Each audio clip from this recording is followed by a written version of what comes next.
بسم الله الرحمن الرحيم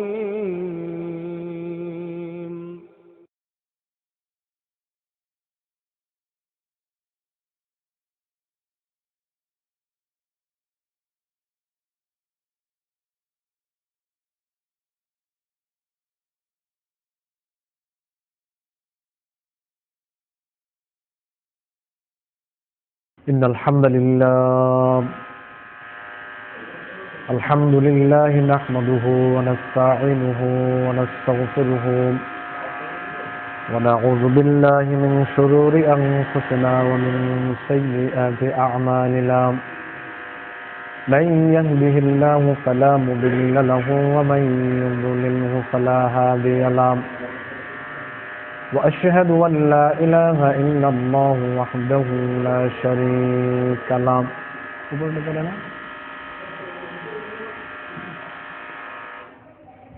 যেটা আযান দিছে ওইটা কোথায়?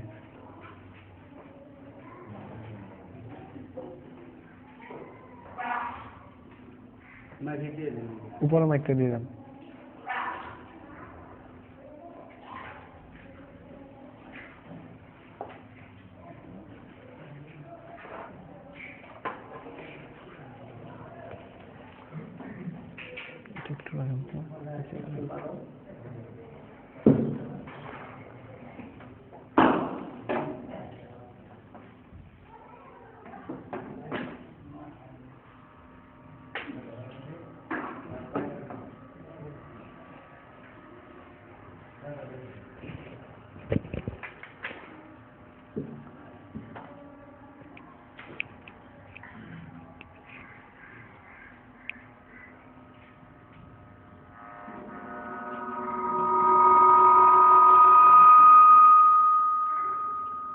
إن الحمد لله نحمده ونستعينه ونستغفره ونعوذ بالله من شرور أنفسنا ومن سيئات أعمالنا من يهده الله فلا مضل له ومن يضلله فلا هادي له وأشهد أن لا إله إلا الله وحده لا شريك له وأشهد أن محمدا عبده ورسوله أما بعد فإن خير الحديث كتاب الله وخير الهدي هدي محمد صلى الله عليه وسلم وشر الأمور محدثاتها وكل محدثة بدعة وكل بدعة ضلالة وكل ضلالة في النار أعوذ بالله من الشيطان الرجيم بسم الله الرحمن الرحيم هو الذي أرسل رسوله بالهدى ودين الحق ليظهره على الدين كله ولو كره المشركون أما بعد আমরা প্রথমেই সেই মহান আল্লাহ সুবহানাহু ওয়া তাআলার জন্য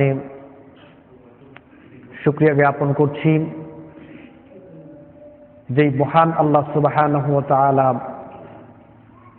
আমাদেরকে প্রতি জুমার নেই আজকেও জুমার সালাতে আসার তৌফিক দিয়েছেন। এজন্য সবাই শুকরিয়া আদায় করছি, আলহামদুলিল্লাহ। দুরূদ এবং সালাম পেশ করছি বিশ্বনবী মুহাম্মদুর রাসূলুল্লাহ সাল্লাল্লাহু আলাইহি ওয়াসাল্লামের প্রতি। আজকে বক্তব্যের বিষয় হচ্ছে প্রকৃত দরিদ্রকে। কোরআন এবং সহিহ সুন্নাহর দৃষ্টিতে প্রকৃত দরিদ্রকে, এ ব্যাপারটা আজকে আপনাদের সামনে তুলে ধরার চেষ্টা করব ইনশাআল্লাহ। আসলে বর্তমান সময়টা এমন অতিবাহিত হচ্ছে যে আপনাদের এখানে এসে উপস্থিত হয়ে বক্তব্য দেওয়াটা এটা অনেক কঠিন ব্যাপার, অনেক রিস্কের ব্যাপার।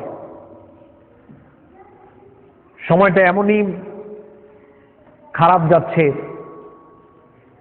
বিশেষ করে আমরা যারা বক্তব্য দিচ্ছি আমরা অনেক রিস্কের মুখে আছি। একলা আপনাদের চাহিদা থাকে অনেক আবার আমাদেরও জবাবদিহিতার ব্যাপার স্যাপার আছে। সঠিক কথাই বলতে হয় কাউকে পরোয়া না করে। একদিকে আপনাদের চাহিদা, আরেকদিকে জবাবদিহিতার ভয়, আরেকদিকে সঠিক কথা বলতে গেলে আপনার অনেক রিস্কের উপরে থাকতে হয়। এখানে এসে কথা বলা, আবার কথা বলে ফিরে যাওয়া, এটা অনেক টাফ ব্যাপার। আপনি হয়তো বক্তব্য শুনে এখান থেকে চলে যাবেন, আমি এখান থেকে বক্তব্য দিয়ে আমাকে অনেক দূরে যেতে হবে। আপনি ভাবতে পারেন রিস্ক হবে কেন? রিস্ক এই কারণে হবে যে আমরা যারা কথা বলি, কোরআন এবং সহিহ সুন্নাহ ভিত্তিক সঠিক কথা বলতে গেলে তাদের শত্রু বেশি হবে, এটাই স্বাভাবিক। নির্দিষ্ট কোনো দল তাদের শত্রু, ব্যাপারটা এরকম নয়। কোরআন সুন্নাহ বিরোধী তারাই কোরআন এবং সহিহ সুন্নাহর কথা যারা বলবে তাদের শত্রু।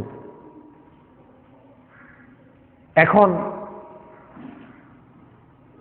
মানুষ প্রকাশ্য দিবালোকে গুম হচ্ছে, মানুষ খুঁজে পাওয়া যাচ্ছে না, মানুষের জেল হচ্ছে, জরিমানা হচ্ছে। আমি এখানে একটা বক্তব্য গরম ভাষায় দিয়ে গেলাম, সঠিক কথা বলে গেলাম, মনে করেন আমাকে অ্যারেস্ট করে নিয়ে যাওয়া হলো। আমার অপরাধ কিছুই না, খোঁজখবর নিয়ে দেখা যাবে আমার কোনো অপরাধ নাই, কিন্তু তারপরও আমাকে ছুটিয়ে আনতে, সেখান থেকে বের করে আনতে টাকা লাগবে কমপক্ষে 2 লাখ। আমার কোনো অপরাধ প্রমাণ হবে না।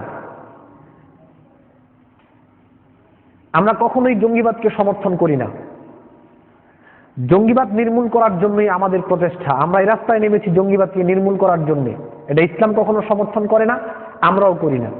কিন্তু আমরা বক্তব্য কোরআন এবং সহিহ সুন্নাহ ভিত্তিক বক্তব্য দিতে গেলে এটা বাস্তবতা কারো না কারো বিপক্ষে যাবেই। এখন যাদের বিপক্ষে যাবে তারা যদি আমাদেরকে জঙ্গি হিসেবে হাইলাইট করে উপস্থিত করে, সেখানে যদি আমাদের বিপক্ষে কোনো প্রমাণ নাও পাওয়া যায়, তারপর আমাদেরকে বের করতে টাকা লাগবে কমপক্ষে 2 লাখ। আমাদের বড় ভাইয়ের টাকা লেগেছে 9.5 লাখ।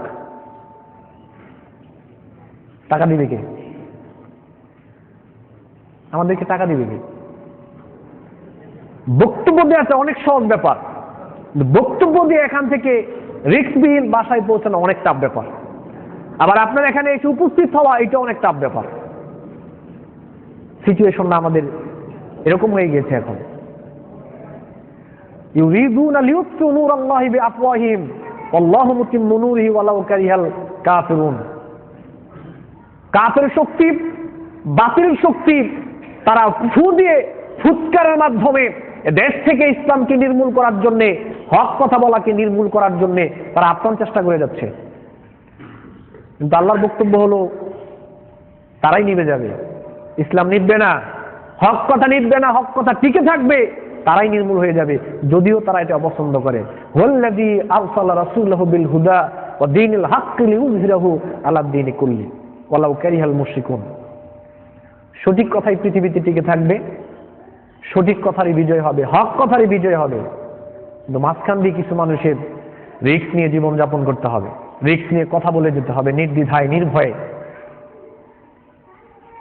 মিশকাত শরীফের মধ্যে এসেছে রাসূল সাল্লাল্লাহু আলাইহি ওয়াসাল্লাম বলেছেন, আলবানী রাহিমাহুল্লাহ যদিও হাদিসটাকে দুর্বল বলেছেন, কিন্তু কথাগুলো একবারে 100-100। আল্লাহ নবী বলেছেন, লা ইয়াবকা মিনাল ইসলাম ইল্লা ইসমুহু ওয়া লা ইয়াবকা মিনাল কুরআন ইল্লা রাসমুহু ওয়া মাসাজিদুহুম আমিরাতুন ওয়া হিয়া খারাবুম মিনাল হুদা।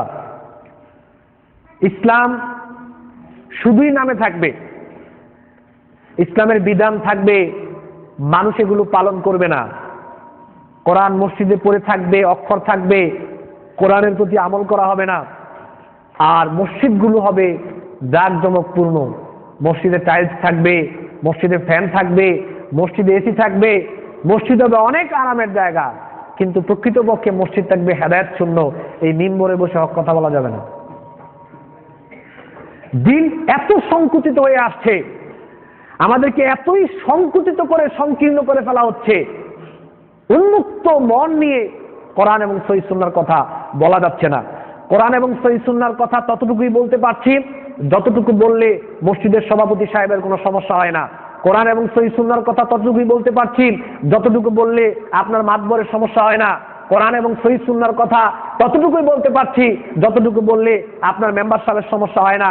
কোরআন এবং সহিহ সুন্নাহর কথা ততটুকুই বলতে পারছি যতটুকু বললে চেয়ারম্যান সাহেবের সমস্যা হয় না। কোরআন এবং সহিহ সুন্নাহর কথা ততটুকুই বলতে পারছি যতটুকু বললে আমাদের দায়িত্বশীলদের সমস্যা হয় না। কোরআন এবং সহিহ সুন্নাহর কথা ততটুকুই প্রচার করতে পারছি যতটুকু প্রচার করলে রাষ্ট্রশক্তির সমস্যা হয় না। ততটুকুই বলা যাচ্ছে এখন। কারণ আমি এখন কথা বললে মসজিদের সভাপতির বিপক্ষে যাবে, গেট আউট, খতিব সাহেবের চাকরি শেষ। তো কে নিবে এই রিস্ক নেওয়ার জন্য? কয়জন খতিব সাহেব আছে রিস্ক নিয়ে বক্তব্য দিবে, যে বক্তব্য দেওয়ার পরে চাকরি চলে গেলে যাক? এদেশের মাটিতে যদি খতিব সাহেবরা রিস্ক নিতে পারত, বাংলাদেশের বাইতুল মুকাররম সহকারে বাংলাদেশে যতগুলো মসজিদ রয়েছে প্রত্যেকটা খতিব সাহেব যদি এই রিস্ক নিতে পারতো যে হক কথা বলবো, চাকরি গেলে চলে যাক, জীবন গেলে চলে যাক, তাহলে বাংলার জমিনে এত পাপ কাজ হয় না, বাতিল শক্তি এত মাথা নাড়া উঠতে পারে না। যদি খতিব সাহেবরা রিস্ক নিতে পারতো, তারা রিস্ক নেয় না ভয়ে। কেন? বাইতুল মুকাররমের খতিব সাহেবের বাড়ি দিয়েছে, গাড়ি দিয়েছে, বিশাল বড় মসজিদ। গত এক সপ্তাহ আগে নামাজ পড়লাম আসরের, দেখলাম আসরের সালাতের পরে বিশাল বড় মোনাজাত, হাই রে কান্নাকাটি। এই চাকরি কে ছাড়ে? এত আরামের চাকরি কার এত ঠেকা লেগেছে হক কথা বলে চাকরি চলে যাক? আমরা অনেক অনেক বিপদে আছি, আমরা অনেক ঝামেলায় আছি। আপনি মনে করতে পারেন জায়গাটা অনেক সহজ, জি না, জায়গাটা অনেক কঠিন জায়গা। ইয়াতি আলান নাসি জামানুন আস-সাবিরু ফিহিম আলা দীনিহি কাল কাবিদি আলাল জামরি। তিরমিজি riwayate এসেছে রাসূল সাল্লাল্লাহু আলাইহি সাল্লাম বলেছেন যে হক কথা বলা এত কঠিন হয়ে যাবে, ইমানের উপর টিকে থাকা এতই কঠিন হবে, হাতের মধ্যে জ্বলন্ত অঙ্গার রাখা যেরকম কঠিন হবে। বুখারী শরীফে এসেছে আশরাফুন নবী সাল্লাল্লাহু আলাইহি সাল্লাম আলা উতুমিন মিন ইফামিল মাদিনা। মদিনার একটা উঁচু জায়গায় আল্লাহর নবী দাঁড়ালেন, দাঁড়িয়ে সাহাবীদেরকে জিজ্ঞেস করলেন, হাল তারাউনা মা আরা, আমি যা দেখতে পাচ্ছি তা কি তোমরা দেখতে পাচ্ছ? সাহাবীরা বলল ক্বালু লা। আল্লাহ নবী বললেন ফাইন্নী আরাল ফিতানা তাকাউ খিলালা বুয়ুতিকুম কাওয়াকিল কাতরি।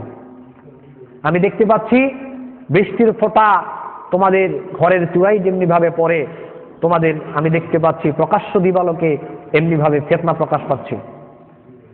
তাকুনু বাইনা ইয়াদাই সাআতি ফিতানুন কাকিতাইল লাইলিল মুজলিম ইউসবিহু রাজুলু ফিহা মুমিনান ওয়া ইউমসি কাফিরান ওয়া ইউমসি মুমিনান ওয়া ইউসবিহু কাফিরান ইয়াবিউ দীনাহু বিআরাদিন মিনাদ দুনিয়া। বুখারী মুসলিম শরীফে এসেছে ফিতনা যখন প্রকাশ পাবে, মানুষ তার ঈমান, আমল, দিন, দুনিয়া, ইসলাম সমস্ত কিছুকে সে বিক্রি করে দিবে দুনিয়ার লোভে, ক্ষমতার লোভে, টাকা পয়সার লোভে, বাড়ি গাড়ি, নারীর লোভে, সম্পদের লোভে সে ঈমান, আমল, হক কথা বলাকে বিক্রি করে দিবে। সকালবেলা সে যখন মসজিদের দ্বারে আসবে সে বলবে আমি মুমিন, এখান থেকে বের হয়ে যখন অন্য কাজে চলে যাবে সে বলবে কাফের, আবার যখন তাদের থেকে আলাদা হয়ে যাবে আবার বলবে মুমিন, আবার যখন তাদের সাথে চলে যাবে আবার সে দাবি করবে আমি কাফের। একই ব্যক্তি বলবে মুমিন, এই ব্যক্তি বলবে আমি কাফের, দুনিয়ার লোভে পড়ে। দুনিয়ার সিচুয়েশন। বাংলাদেশের যারা বক্তব্য দিচ্ছে বেশিরভাগ মানুষ এখন এই দুনিয়ার লোভে পড়ে হক কথা বলাকে বিক্রি করে দিয়েছে। হক কথা এখন আর বলা হয় না, বলা হয় না, তাও টাফ ব্যাপার। এখনের সিচুয়েশন অনেক কঠিন ব্যাপার, অনেক কঠিন ব্যাপার। রিস্কমুক্ত জীবনযাপন আমরা করতে পারছি না। বক্তব্য দেওয়ার পরে আমাদের অনেক সমস্যা হয়, সমস্যা হচ্ছে, আর নির্দ্বিধায় চলাফেরা করা আমাদের জন্য এখন অনেক কঠিন ব্যাপার হয়ে গেছে। সম্মানিত উপস্থিতি, এই কথাগুলো বলার উদ্দেশ্য হলো আপনারা সচেতন হন।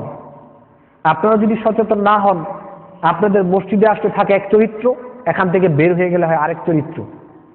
এই হলো আপনাদের সমস্যা, দায়ী আপনারা, আপনাদের কারণে এই অবস্থা। আপনারা যদি মসজিদে যেরকম থাকতেন বাহিরেও যদি এরকম থাকতেন তাহলে পরিবেশটা এত ঘোলা হয় না। এজন্য আপনাদের প্রতি আহ্বান জানাচ্ছি, আপনারা সচেতন হন। আল্লাহ সুবহানাহু ওয়া তাআলা আমাদের সবাইকে তৌফিক দান করুন, আমরা বলি আমিন। সহিহ মুসলিম শরীফে এসেছে আবু হুরায়রা রাদিয়াল্লাহু তাআলা আনহু থেকে বর্ণিত, রাসূল সাল্লাল্লাহু আলাইহি সাল্লাম সাহাবায়ে কেরামকে জিজ্ঞেস করলেন, আতাদরুনা মাল মুফলিসু, তোমরা কি জানো আমাদের মধ্যে সবচেয়ে দরিদ্র কে? সাহাবায়ে কেরাম বলল, আল মুফলিসু ফিনা মান লা দিরহাম লাহু ওয়ালা মাতা। আমাদের মধ্যে দরিদ্র হচ্ছে ওই ব্যক্তি যার কোনো সম্পদ নাই, যার কোনো টাকা পয়সা নাই, যার কোনো দিরহাম নাই, সে ব্যক্তি হচ্ছে আমাদের মধ্যে দরিদ্র। আল্লাহ নবী বললেন, জি না। ইন্নাল মুফলিসা মিন উম্মতি মাইয়াতি ইয়াউমাল কিয়ামাতি বিসসালাতিন ওয়া সিয়ামিন ওয়া যাকাতিন। ব্যাপারটা অত্যন্ত অত্যন্ত গুরুত্বপূর্ণ সবার জন্য। বিষয়টা অত্যন্ত জটিল, অত্যন্ত গুরুত্বপূর্ণ ব্যাপার। সবার দৃষ্টি আকর্ষণ করে বলছি, আমি আপনার বিবেকটাকে চাচ্ছি বক্তব্য শ্রবণ করার জন্য। রাসূল সাল্লাল্লাহু আলাইহি ওয়াসাল্লাম বললেন, জি না, আমাদের মধ্যে সবচেয়ে দরিদ্র হচ্ছে ওই ব্যক্তি যে ব্যক্তি পরকালে সালাত, সিয়াম, যাকাত তার জীবনের অজস্র ভালো কাজ নিয়ে এসে আল্লাহর সামনে উপস্থিত হবে। অসংখ্য ভালো কাজ নিয়ে এসে আল্লাহর সামনে উপস্থিত হবে।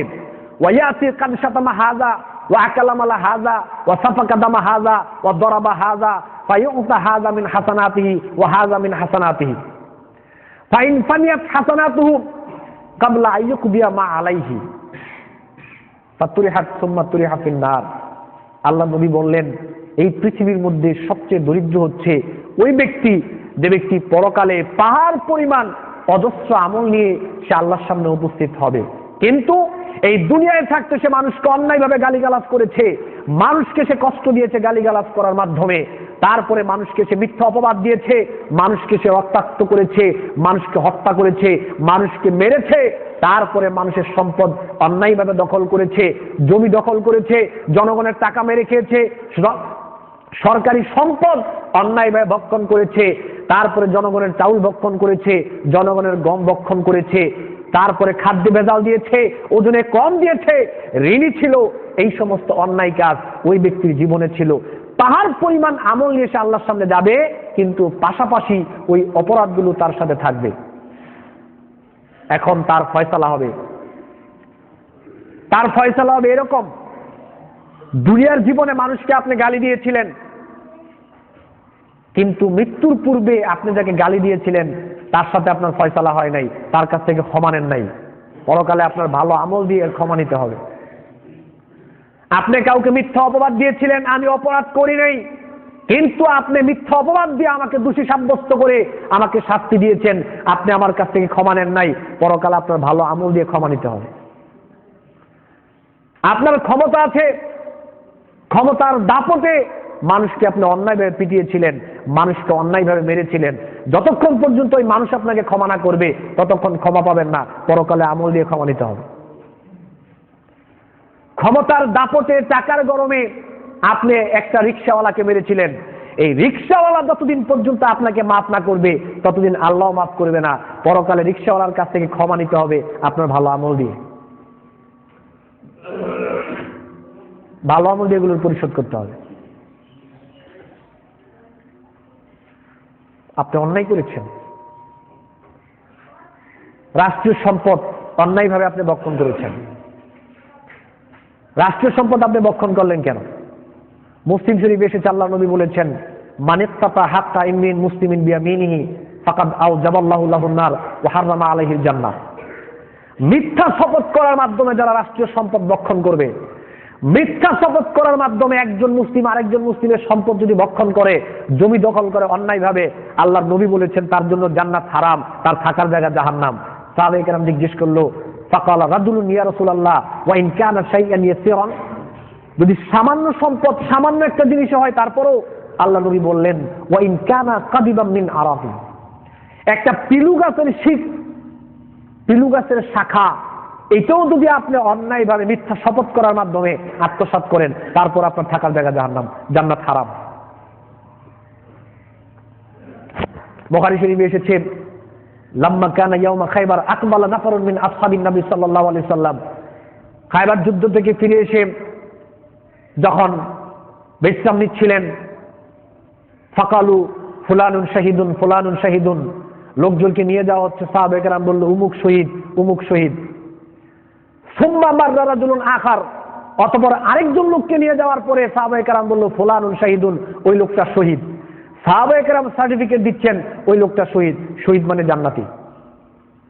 আল্লাহ নবী বললেন, কাল্লা, কখনো নয়, ইন্নী রাআইতুহু ফিন নার, আমি তো দেখলাম সে জাহান্নামে গেল, ফি বুরদাতিন গাল্লাহা আও আবা। রাষ্ট্রীয় একটা সম্পদ চাদর, রাষ্ট্রীয় একটা সম্পদ চাদর সে অন্যায়ভাবে আত্মসাৎ করেছে। এই একটা সম্পদ শুধু চাদর, অন্যায়ভাবে আত্মসাৎ করার কারণে সে জাহান্নামে গেল, অথচ আল্লাহর নবীর সাথে যুদ্ধের ময়দানে সে শহীদ হয়েছে। শহীদ হওয়ার পরেও রাষ্ট্রীয় একটা সম্পদ আত্মসাৎ করার কারণে আল্লাহর নবী সার্টিফিকেট দিয়েছেন লোকটা জাহান্নামে গেছে। হাদিস বুখারী মুসলিমের। ইন্না রিজালান ইয়াতাখাওয়াদুনা ফি মালিল্লাহি বিগাইরি হাক্কিন ফালাহুমুন নার ইয়াউমাল কিয়ামাহ। বুখারী মুসলিম শরীফে এসেছে আল্লাহর নবী বলেছেন, রাষ্ট্রীয় সামান্য সম্পদ যদি কেউ আত্মসাৎ করে, পরকালে তার থাকার জায়গা জাহান্নাম। তার জীবনে যত আমল থাকুক তাতে আসে যায় না। রাস্তার টাকা 1 টাকা যদি আপনার পেটে যায়, 1 টাকা যদি রাস্তার আপনার পেটে যায়, জনগণের একটা চাউল, একটা গম, রাষ্ট্রের সামান্য পরিমাণ সম্পদ যদি আপনার পেটে গিয়ে থাকে, আপনি আজকে মক্কায় চলে যান, আপনি এখন মক্কায় চলে যান, মৃত্যুর আগ পর্যন্ত মক্কা থেকে আর আসবেন না। আপনি মক্কায় ইবাদত করবেন। আজ থেকে শুরু করুন তাহাজ্জুদের সালাত আদায় করা, মৃত্যুর আগ পর্যন্ত আপনি তাহাজ্জুদের সালাত আর ছাড়বেন না। দেখি আপনার মক্কার ইবাদত আর তাহাজ্জুদের সালাত রাষ্ট্রের সম্পদ আত্মসাৎ করার গুনাহটা ক্ষমা করাইতে পারেনি। আপনি আজকে মক্কায় চলে যান, আপনি আর আসবেন না। আজ থেকে শুরু করুন তাহাজ্জুদের সালাত। রাষ্ট্রীয় সম্পদ 1 টাকা বক্ষণ করলে রাষ্ট্রের সমস্ত জনগণ যেই পর্যন্ত আপনাকে ক্ষমা না করবে, মক্কার ইবাদত আর তাহাজ্জুদের সালাত, এমনকি আল্লাহ নিজেও আপনার অপরাধ ক্ষমা করবেন না রাষ্ট্রের জনগণ যে পর্যন্ত আপনার অপরাধ ক্ষমা না করবে। আপনি কেন তাদের হক নষ্ট করলেন? কেন বক্ষণ করলেন? এত সোজা না ব্যাপারটা? ব্যাপারগুলো এত সোজা ব্যাপার নয়। আপনি কেন সেই হারাম বক্ষণ করতে গেলেন? ঠিক, এটা তো মানুষ বক্ষণ করে না। গরিবের হক, রাষ্ট্রের জনগণের হক আপনি বক্ষণ করতে গেলেন কেন? রাষ্ট্রের সম্পদ নষ্ট করতে গেলেন কেন? না, পরকালে তো মুক্তি পাবেন না। আল্লাহ নবী বলেছেন, আমি বলছি না তো, আমি তো আপনাকে কষ্ট দেওয়ার জন্য বলছি না, আমি আপনাকে বাঁচানোর জন্য বলছি। আপনি এখন থেকে শুরু করে মৃত্যুর আগ পর্যন্ত যদি তাহাজ্জুদের সালাত আদায় করেন, এখন থেকে শুরু করে মৃত্যুর আগ পর্যন্ত যদি তাহাজ্জুদের সালাত আদায় করেন, আজ থেকে শুরু করে মক্কায় গিয়ে যদি মক্কার ইবাদত একসাথে মৃত্যুর আগ পর্যন্ত করেন, তারপরে এই সম্পদ বক্ষণের অপরাধ ক্ষমা হবে না রাষ্ট্রের জনগণ যে পর্যন্ত আপনাকে ক্ষমা না করবে। অত্যন্ত জটিল একটা ব্যাপার, অত্যন্ত কঠিন একটা বিষয়। এর নাম হচ্ছে প্রকৃত দরিদ্র।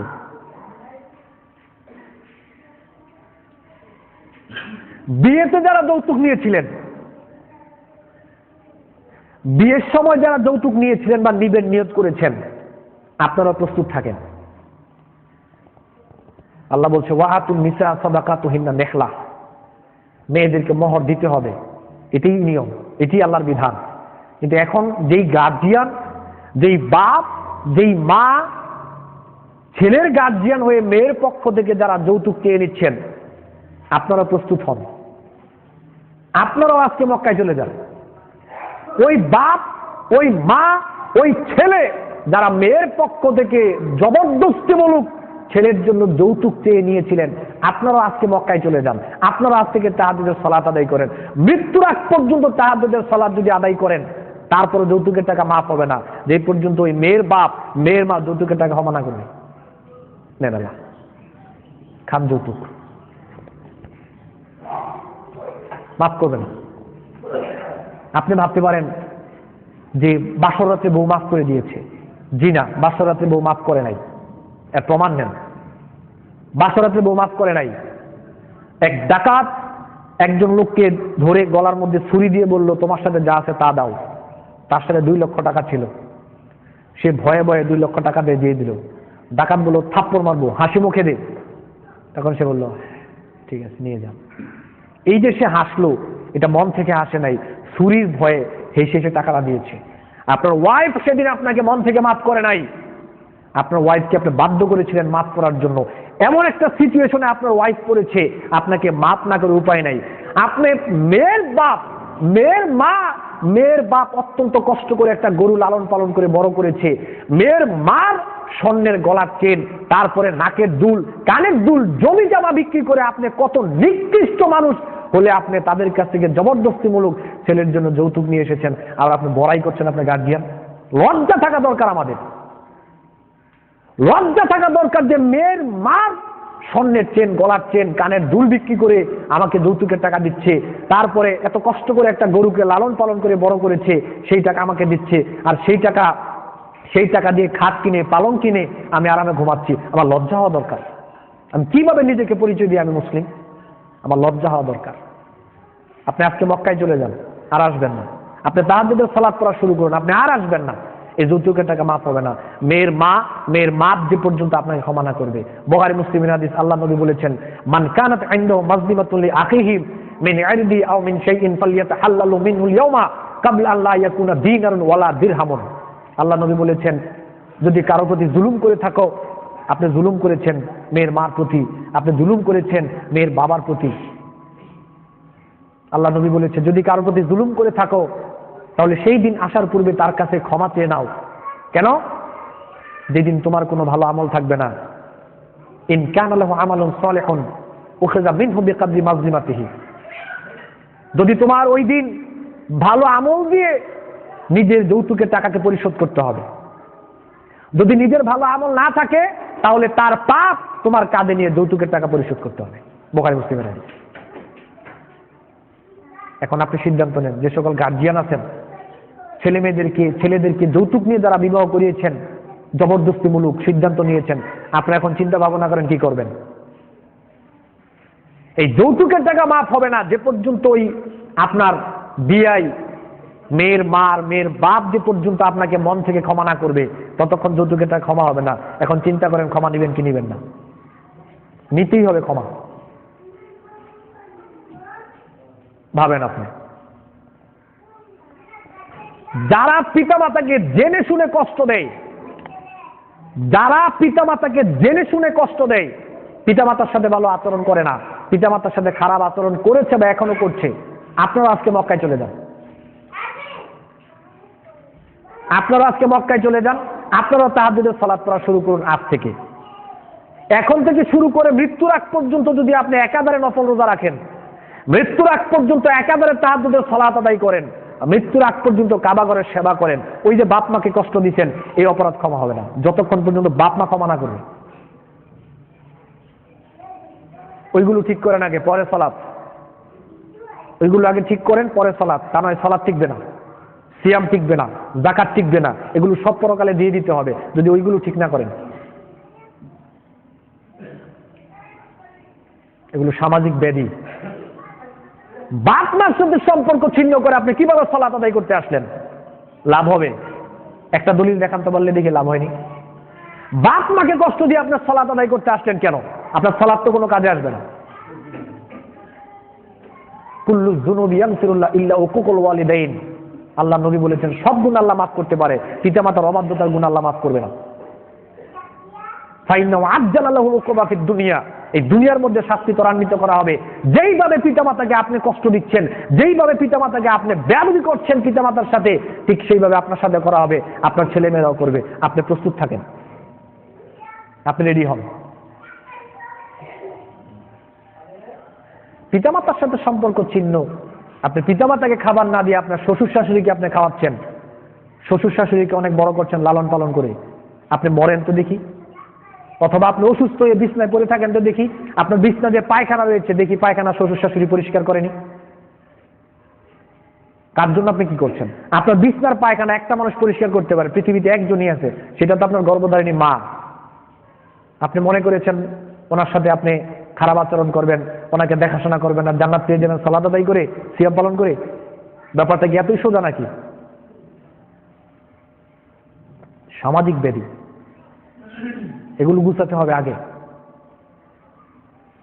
পিতামাতার সাথে সম্পর্ক ভালো করেন। পিতামাতার বয়স যদি 90 হয় তাতে আসা যায় না, এখন গিয়ে পিতামাতার সাথে সম্পর্ক ভালো করতে হবে। এটাই নিয়ম, এটাই রীতি, এটাই আপনার পরকালের ফয়সালার মাধ্যম। পিতামাতার সাথে আপনার সম্পর্ক ভালো না থাকলে আপনি মুক্তি পাবেন পরকালে, এটা প্রশ্নই আসে না। কিভাবে মুক্তি পাবেন আপনি? রিদার রব্বু ফি রিদাল ওয়ালিদি ওয়া সাখাতার রব্বু ফি সাখাতাল ওয়ালিদি। রাসূল সাল্লাল্লাহু আলাইহি সাল্লাম বলেছেন, পিতামাতা যাদের প্রতি সন্তুষ্ট আল্লাহ তাদের প্রতি সন্তুষ্ট, পিতামাতা যাদের প্রতি অসন্তুষ্ট আল্লাহ নিজে তাদের প্রতি অসন্তুষ্ট। আপনি কিভাবে পিতামাতাকে ছাড়া পরকাল চাচ্ছেন? আজকে গিয়ে পিতামাতার সাথে সমঝোতা করবেন। যাদের পিতামাতার সাথে খারাপ আচরণ করেছেন, আলাদা করেছেন, ভিন্ন করে দিয়েছেন, পিতামাতাকে খাবার দিচ্ছেন না, আজকে গিয়ে পিতামাতার সাথে সমঝোতা করবেন। কিসের আবার ভিন্ন? পিতামাতার সাথে আবার কিসের আপনার আলাদা? আপনি যখন পায়খানায় পড়েছিলেন তখন ভিনের কথা মনে হয় নাই? আপনি যখন খাবারের জন্য হা হা করে কাঁদতেন তখন ভিন্নের কথা মনে হয়নি? যখন টাকা ছিল আপনি জামা কিনতে পারেন, আপনি অসুস্থ ছিলেন, তখন কোথায় গিয়েছিল আপনার আলাদা হওয়ার ব্যাপার? আজকে আপনি 20 টাকা ইনকাম করেন, 1 লক্ষ টাকা ইনকাম করে আপনি ভিন্নের কথা বলেন, বাপ মাকে আলাদা করে দিলেন। সেই সময় কোথায় ছিল আপনার আলাদা হওয়ার কথা? আপনি আজকে বাপ মাকে আলাদা করে দিয়ে কিভাবে আপনি লোকমা মুখে দেন? যেই মা সমস্ত পরিবারের সদস্যদেরকে খাবার খাইয়ে, মা নিজে সর্বশেষ এই পাতিলের মধ্যে সর্বশেষ যেই খাবার ছিল নিম্ন শ্রেণীর যেই খাবার, সবাই ভালো খাবার খাইলে ওই সর্বশেষ নিম্ন শ্রেণীর খাবারটা মা খাইতো, আপনি সেবাকে ভিন্ন করবেন কিভাবে? আপনার সাহস দেখে তো আপনি অনেক বেশি সাহসী। তো সবাইকে ঘুম পাড়িয়ে যেই মা ঘুমায়, সবাইকে খাবার খাইয়ে, খাবার থাকলে যেই মা খাইতো, দিনে রাত্রে আপনি 20 বারও যদি মাকে ডাক দিতেন আপনার পায়খানা পরিষ্কার করার জন্য, যেই মা আপনার পায়খানা পরিষ্কার করতে প্রস্তুত ছিল, নিজে না ঘুমিয়ে যেই মার কোলে আপনাকে ঘুম পাড়ানো হয়েছে, যেই মা একটা কাপড় পরে আপনাকে খাইয়েছে, যেই বাবা একটা কাপড় পরে আপনাকে লেখাপড়া করিয়েছে, যেই বাবা একটা কাপড় পরে একজোড়া স্যান্ডেল 2-3 বছর গায়ে দিয়ে আপনাকে পড়ালেখা করিয়েছে, যেই বাবা রৌদ্রের মধ্যে, প্রচন্ড রৌদ্রের মধ্যে কাজ করে আপনার পরীক্ষায় ফিস দিয়েছে, যেই বাবা আপনি অসুস্থ হলে সমস্ত কিছু ভুলে বৃষ্টি বাদলে ডাক্তারের কাছে আপনাকে নিয়ে গিয়েছে, আমি কয়টা বলবো আপনাকে? আপনি সেই বাবাকে ভিন্নের চিন্তা করেন কিভাবে? আপনি কিভাবে চিন্তা করেন? আপনার শ্বশুর শাশুড়ি যদি আপনার অত্যন্ত আপন হয়ে যায়, আপনার শ্বশুর শাশুড়ি যদি আপনার অত্যন্ত আপন হয়ে যায়, আপনি ভুল করলেন, আপনি পরকালে ঠেকবেন। আপনি এটা করতে গেলেন কেন? আপনি কেন করতে গেলেন? আপনার শ্বশুর শাশুড়ি তো আপনাকে লালন পালন করেনি, গর্ভে ধারণ করেনি, করেছে তো আপনার মা, করেছে আপনার বাবা। আপনি আলাদা করতে গেলেন কেন? এটা ব্রেনে কিভাবে আছে বাপ মাকে আলাদা করে দেওয়ার জন্য? চিন্তা করেন কিভাবে আপনাকে। আপনি জানেন সেই দিন আমার বড় বোন আমাকে বলল, নিজের মায়ের পেটে যখন ছিলাম তখন বুঝিনি যে মা কতটুকু আমার জন্য কষ্ট করেছে, কিন্তু এখন যখন আমার পেটে বাচ্চা আসলো ঠিক হুবহু আমি উপলব্ধি করছি আমার মার পেটে থাকতে আমার মা কতটুকু কষ্ট করেছিল। আপনি মাকে ভিন্ন করতে গেলেন কেন? আপনি মাকে আলাদা করতে গেলেন কেন? আপনার অনেক টাকা হয়েছে, কয় টাকার মালিক হয়েছেন আপনি? 1 ফুটা দুধের ঋণ শোধ করতে পারবেন? করেন দেখি, যান। মৃত্যুর আগ পর্যন্ত আপনার খেদমত করলে 1 ফুটা দুধের ঋণ শোধ হবে না। ভিন্নের চিন্তা করেন কিভাবে আপনি? বাপ মা হলো জান্নাতের দরজা। আপনি চিন্তা করেন, বাপ মার খেদমত করলে জান্নাত পাবেন, বাপ মার সাথে খারাপ আচরণ করলে জাহান্নাম পাবেন। এটাই হাদিসের ফয়সালা, এটাই হাদিসের ফয়সালা।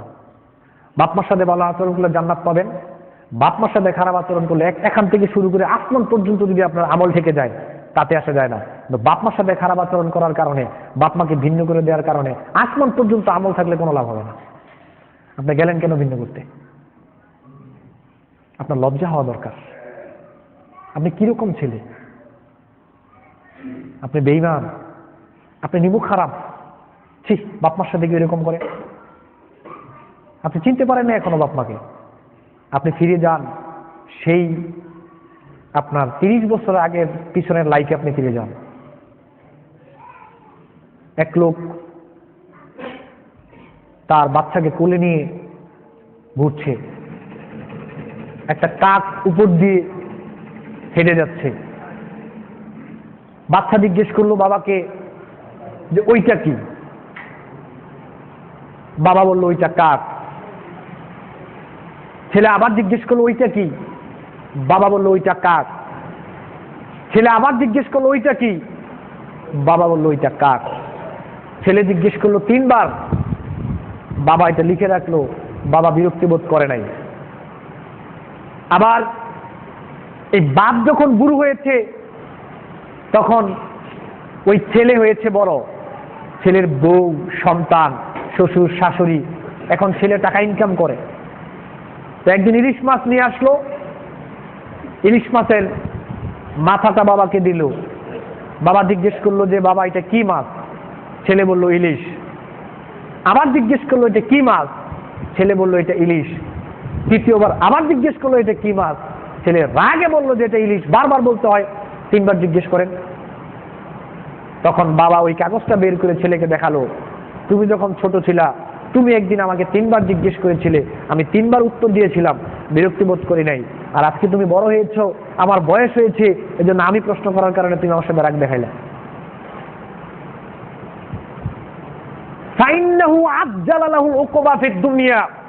আপনি সেই আপনার পিতামাতার সাথে যেরকম আচরণ করবেন, হুবহুব আপনার সাথে আপনার সন্তান এরকম আচরণ করবে। এজন্যই তো ছোট সময় গল্পে পড়েছিলাম, এক লোক বিয়ে করার পরে তার বউ আসলো, একটা ছেলে হলো, তার মা ছিল না, তার বাবা ছিল। বাপ ছিল বৃদ্ধ, বাপ অসুস্থ, কিন্তু তার বউ তার শ্বশুরকে সহ্য করতে পারতো না। রাত্রেবেলায় কাশাকাশি, তারপরে এই যে কোনো সময় প্রস্রাব পায়খানার ব্যাগ, এইটা বউ ভালো লাগতো না। বউ শ্বশুরকে ভালো খাবার দিত না। আর ওই যে নাতিটা বড় হয়েছে, ওই নাতিটা এগুলো সব খেয়াল করতো, সব ফলো করতো। নাতির অনেক কষ্ট হতো যে আমার মা আমার দাদাকে এইভাবে কষ্ট দিচ্ছে, আমার সহ্য হচ্ছে না, কিন্তু নাতি কিছু করতে পারতো না। সর্বশেষ এখনের সিচুয়েশনে যারা বউ রয়েছে, এই বউ তার শ্বশুরের সাথে যেরকম আচরণ করে, বউ তার শ্বশুরের সাথে যেরকম আচরণ এখন করছে, সেম ঘটনা ওইটাই ঘটেছিল গল্পের মাধ্যমে। তখন আপনার এক পর্যায়ে বউ বাধ্য হয়ে তার স্বামীকে বলল, তোমার হয় তোমার সাথে তোমার বাপ থাকবে, নয় আমি থাকবো, তুমি সিদ্ধান্ত নাও, তোমার বাপের সাথে থাকবা না আমার সাথে থাকবা। বেচারা বউয়ের কথায় একটা ডুলা নিয়ে আসলো বাজার থেকে। ডুলা নিয়ে এসে তার ওই বাপকে ডুলার মধ্যে তুললো। তোলার পরে নাতি বের হয়ে জিজ্ঞেস করলো, বাবা দাদাকে কোথায় নাও? বললো যে বাবা তোমার দাদাকে তো এখন সেবা যত্ন করতে পারি না, ভালো একটা জায়গায় নিয়ে যাচ্ছি যেখানে তোমার দাদার সেবা যত্ন হবে। ছেলে বলল, বাবা আমি জানি তুমি আমার দাদাকে কোথায় নাও, আমার মা দাদাকে দেখতে পারে না, মা দাদার সেবা করতে চায় না, মা দাদার সেবা করতে ভালো লাগে না, এই জন্য তুমি আমার দাদাকে ফেলে দিবে, এই বাড়িতে তুমি আর রাখবে না। ঠিক আছে, ভালো কথা, নিয়ে যাও, কিন্তু দাদাকে ফেলে দিয়ে ডুলাটা আবার নিয়ে আসবা। কেন? ওই তুমি তোমার বাবাকে ফেলতেছো আর তুমি আমার বাপ, আমি তোমারে ফেলবো না, ডুলাটা কাজে লাগবে, নিয়ে আইসো। এই ছেলের তখন ব্রেন বলল, ঠিকই তো কথা, আমি আমার বাবার সাথে যে আচরণ করছি আমার ছেলেও তো একই আচরণ করবে। আপনি তো ভাবলেন কিভাবে, ভিন্নের কথা ভাবেন কিভাবে? আপনি বাপ মাকে ভিন্ন করে দিবেন, এটা কিভাবে চিন্তা করেন আপনি? কল্পনায় আসাটা কিভাবে? আপনি লজ্জা হওয়া দরকার। একদিকে থেকে আরেক দিকে চলে গিয়েছি, আলোচনাটা আজকে শেষ করলাম না, আবার আলোচনা শেষ করবো ইনশাআল্লাহ।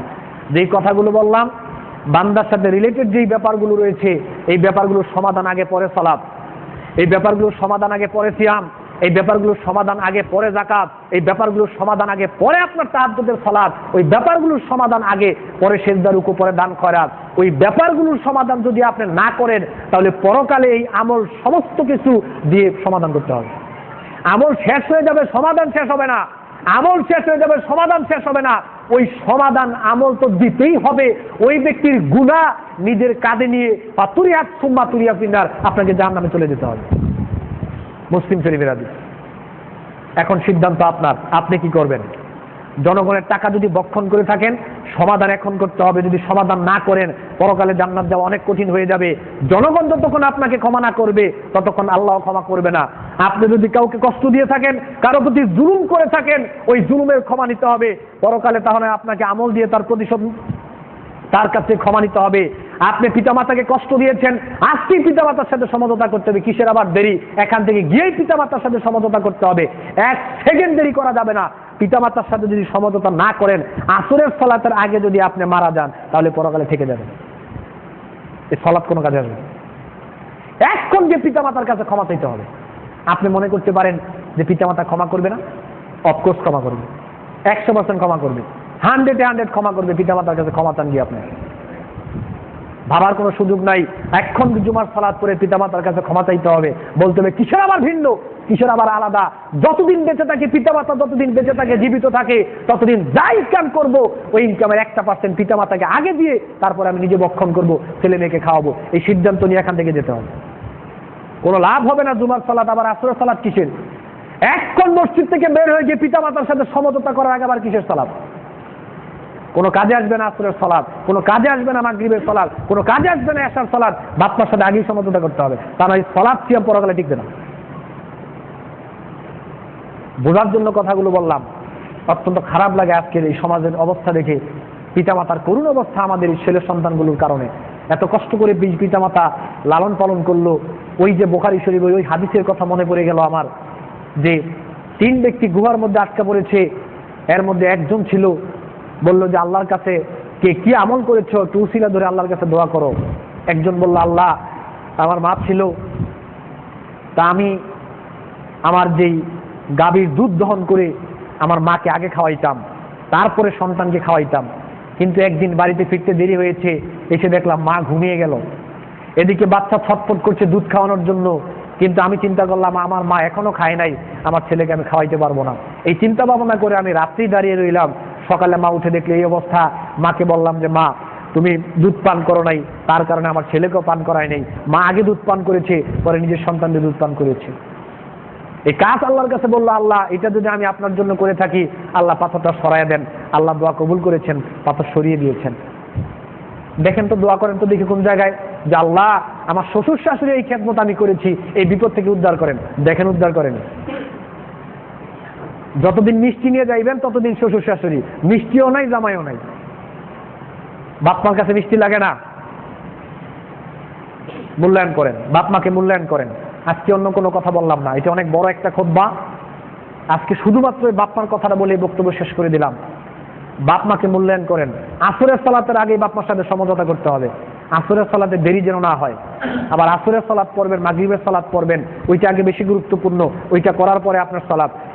এখান থেকে গিয়েই বাপ মার সাথে সমঝোতা করে নেবেন, বাপ মাকে আবার আগের মতো লালন পালন করার চেষ্টা করবেন।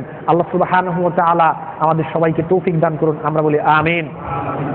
আর বান্দার সাথে রিলেটেড যেই ব্যাপারগুলো রয়েছে, প্রকৃত দরিদ্র সে ব্যক্তি যে ব্যক্তি তার দুনিয়াতে অসংখ্য ভালো কাজ রয়েছে, কিন্তু বান্দার সাথে রিলেটেড এমন কিছু অন্যায় কাজ রয়েছে, যেই অন্যায় কাজগুলো বান্দার সাথে দুনিয়াতে সে সমঝোতা করে নাই, পরকালে তার নিজের ভালো আমল দিয়ে আর তার গুনাহগুলো, ওই বান্দার গুনাহগুলো তার নিজের কাঁধে নিয়ে তাকে জাহান্নামে চলে যেতে হবে, আর তখনই হয়ে যাবে সে প্রকৃত দরিদ্র।